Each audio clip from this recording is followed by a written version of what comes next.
Hello football lovers, berjumpa lagi dan lagi dengan Kakak Spasi. Kali ini Kakak sudah menyiapkan berita-berita terupdate seputar dunia sepak bola untuk kalian semua. Selamat menyaksikan.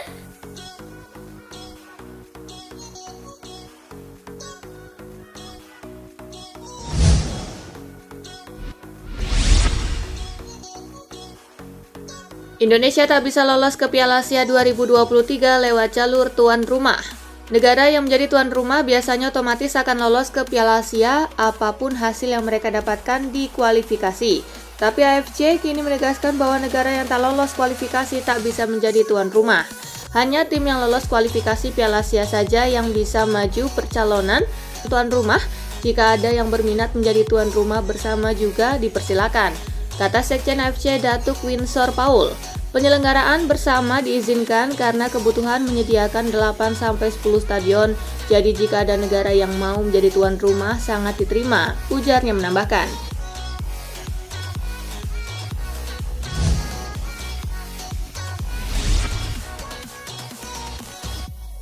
Sinteyong kewalahan pegang timnas Indonesia, ini saran PSSI.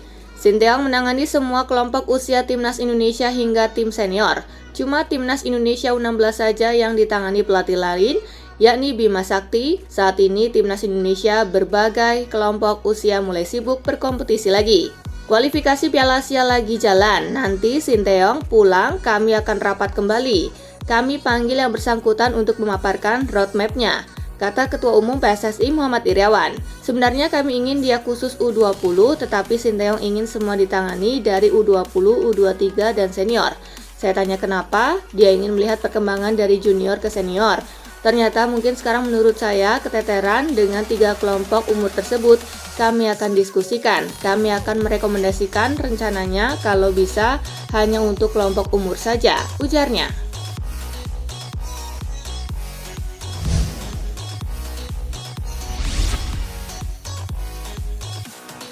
Juventus ingin pertahankan Morata, siap tawarkan Kean ke Atletico. Morata dipinjam Juventus selama 2 musim dengan opsi pembelian permanen di musim panas ini. Namun nilai penebusan sebesar 35 juta euro dinilai terlalu tinggi oleh Bianconeri. Oleh sebab itu Juventus mengajukan ide pertukaran Morata dengan Kean kepada Atletico. Saat ini hal tersebut baru sebatas pembicaraan dan belum mendapat lampu hijau dari pelatih Diego Simeone. Namun mengingat bursa transfer masih panjang, maka tak tertutup ide ini akan dilanjutkan dalam pembicaraan serius asal kedua kubu sama-sama mendapat benefit dalam barter pemain ini.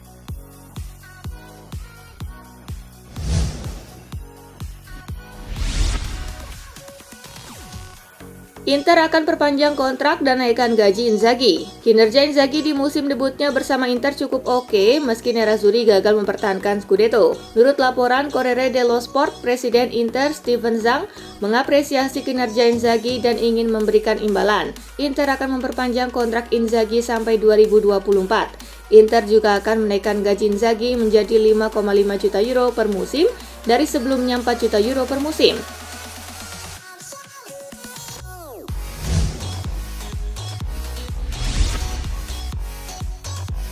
Real Madrid selangkah lagi kait Aurelien Tchouaméni.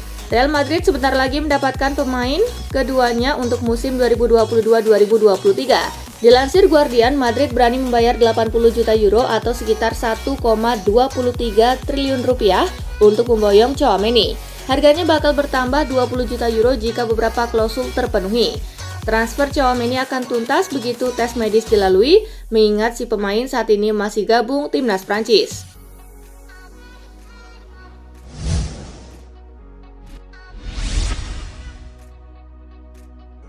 Dea akan absen di Piala Dunia 2022, bisa jadi berkah buat MU. Dea terakhir kali tampil membela Spanyol pada Oktober 2020 saat dikalahkan Ukraina 0-1. Setelahnya ia selalu menjadi cadangan setiap kali mendapat panggilan negara dari pelatih Luis Enrique. Namun memasuki 2022, Dea mulai tersingkir dari skuad Spanyol.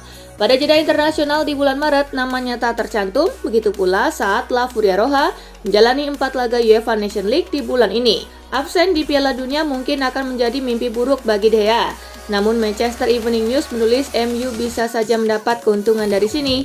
Hal ini menyangkut jadwal pertandingan turnamen yang berlangsung di akhir tahun.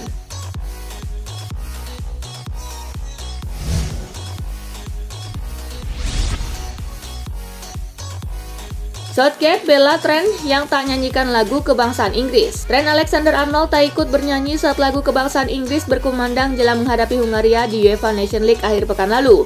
Manajer The Three Lions Gareth Southgate tampil pusing dengan hal tersebut. Southgate menyebut Gary Neville dulu juga pernah berbuat demikian. Ex pemain Manchester United itu bahkan pernah melakukan di samping Southgate dalam laga Euro 1996, sehingga wajar bila sang manajer masih ingat. Sementara Federasi Sepak Bola Inggris sudah pernah menyatakan bahwa menyanyikan lagu kebangsaan adalah pilihan pribadi masing-masing, sehingga tak mengambil tindakan terhadap pemain yang tak menyanyikannya.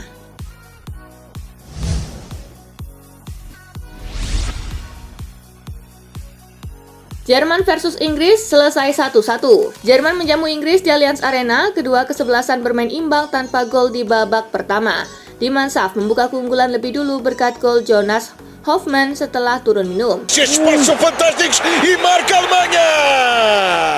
Inggris baru bisa mencetak gol penyama di menit ke-88 lewat eksekusi penalti Harry Kane. Skor imbang 1-1 menghiasi laga. Dengan hasil ini Jerman mengkoleksi 2 poin, sedangkan Inggris baru mengkoleksi 1 poin dan berada di dasar klasemen.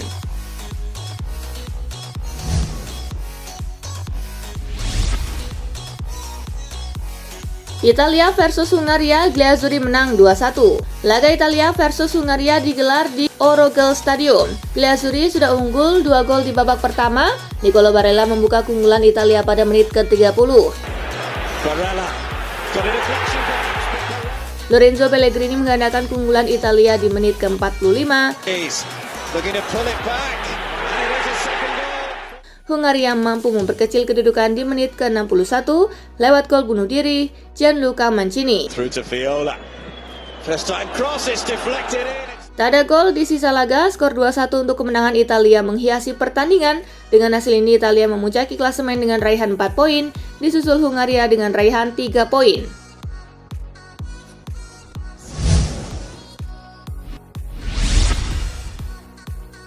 Bikin gol ke gawang Jerman, Harry Kane semakin dekat dengan rekor Wayne Rooney. Harry Kane menambah pundi-pundi golnya untuk timnas Inggris. 1 gol berhasil dibuat oleh Kane saat Inggris bertemu Jerman di ajang UEFA Nations League Rabu 8 Juni. Gol tersebut membuat Kane sudah mengkoleksi 50 gol untuk timnas Inggris. Ia cuma terpaut 3 gol dari Wayne Rooney yang saat ini menjadi pencetak gol terbanyak Inggris sepanjang masa. Kans untuk Kane melewati perolehan gol Rooney terbuka sangat lebar. Selain usianya yang masih muda, Kane masih menjalani beberapa turnamen penting, termasuk Piala Dunia November mendatang. Saya ingin membalap rekor Wayne Rooney sesegera mungkin, mumpung banyak turnamen besar tahun ini, ucap Kane dikutip Guardian.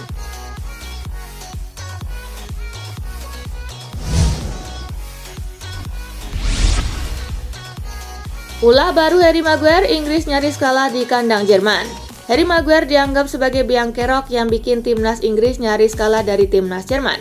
Momen tersebut terjadi saat Inggris tertinggal lebih dulu usai dibobol oleh Jonas Hofmann saat laga berjalan 50 menit. Netizen pun ramai-ramai menunjuk Harry Maguire sebagai biang keladi atas terjadinya gol tersebut. Sang bek dinilai melakukan kesalahan karena keluar dari posisinya sehingga membuka ruang bagi Hofmann untuk masuk ke kotak penalti.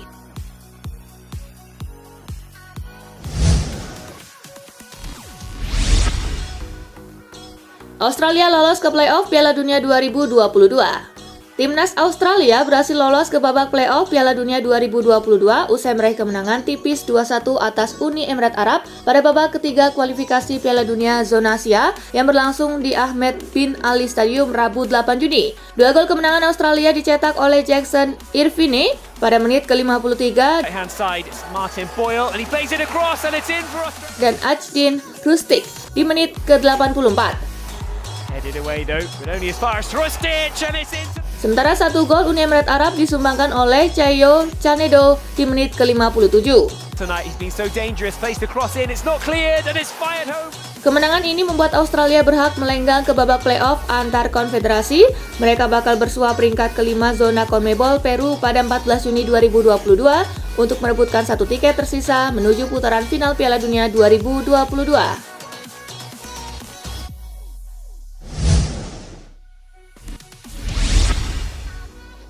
Kontroversial patung tandukan Zidane ke Materazzi akhirnya dipajang di Qatar.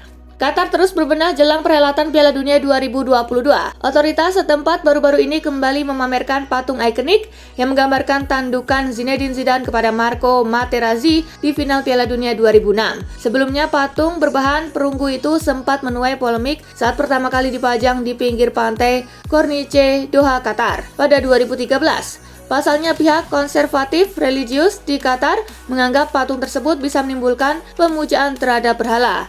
Adapun yang mengecap patung ikonik itu sebagai representasi dari kekerasan. Lalu sebagian pihak menilai patung yang bernama Kop TTT itu adalah karya seni yang buruk.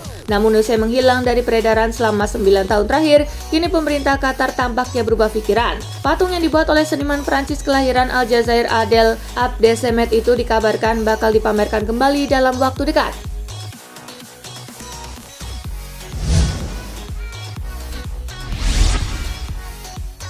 Wacana Real Madrid ingin datangkan Gabriel Jesus terhalang kuota non-Uni Eropa. Di balik banyaknya minat klub Inggris pada Gabriel Jesus, Real Madrid sepertinya cukup serius ingin mendapatkan tanda tangan pria Brasil itu. Sang manajer Carlo Ancelotti cukup terkesan dengan kemampuan Gabriel Jesus. Namun diperkirakan nanti gajinya tidak akan tinggi dan tidak juga murah. Hal lain yang perlu dipertimbangkan Los Blancos adalah kuota pemain non-Uni Eropa yang hanya diperbolehkan 3 pemain, dan saat ini di Santiago Bernabeu sudah ada 3 pemain bukan asal Uni Eropa. Mereka adalah Vinicius Junior, Rodrigo, dan Eder Militao.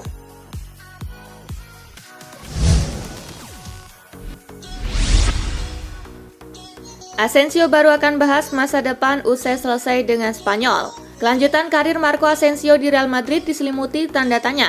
Asensio mengaku membuka semua peluang. Pesepak bola berdarah Belanda ini juga masih mungkin bertahan di Real Madrid sampai kontraknya habis. Meski demikian, Asensio baru akan memikirkan masa depannya setelah rampung membela timnas Spanyol.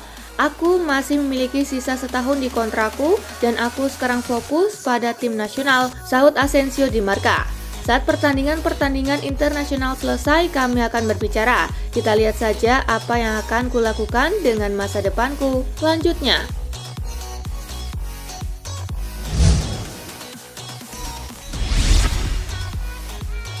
Baru semusim, Saul Niguez resmi tinggalkan Chelsea. Gelandang milik Atletico Madrid, Saul Niguez dipastikan akan mengakhiri masa pinjamannya di Chelsea selama semusim.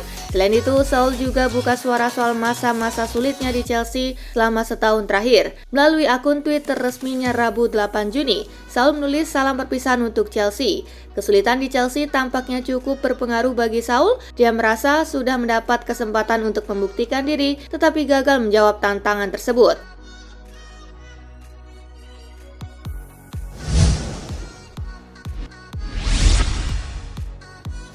Beli Darwin Núñez bisa jadi bukti keseriusan Liverpool. Liverpool didukung untuk mendapatkan striker muda berbakat milik Benfica, Darwin Núñez. Memang transfer ini tidak mudah, The Reds harus bersaing dengan sejumlah klub top. Masalahnya jika harus bersaing soal harga, Liverpool mungkin kalah dari MU. Setan Merah punya budget yang lebih besar untuk dibelanjakan.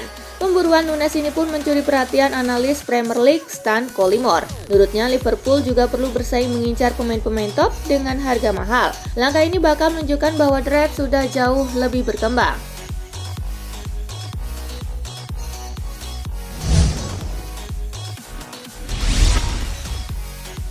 Mbappe dinobatkan sebagai pemain paling berharga di dunia. Penyerang Paris Saint-Germain Kylian Mbappe baru saja dinobatkan sebagai pemain sepak bola paling berharga di dunia saat ini. Hal tersebut berdasarkan hasil studi Pusat Studi Olahraga Internasional. Dilansir dari laman resmi CIES Football Observatory, Selasa 7 Juni, berdasarkan hasil studi terbaru, Mbappe mengungguli Vinicius yang baru menjuarai Liga Champions dan bomber tajam baru Manchester City Haaland. Dalam laporan terbaru mereka, Mbappe berada di puncak daftar dengan perkiraan nilai transfer 205,6 juta euro, mengalahkan Vinicius dengan 185,3 juta euro dan Haaland yang mencapai 152,6 juta euro.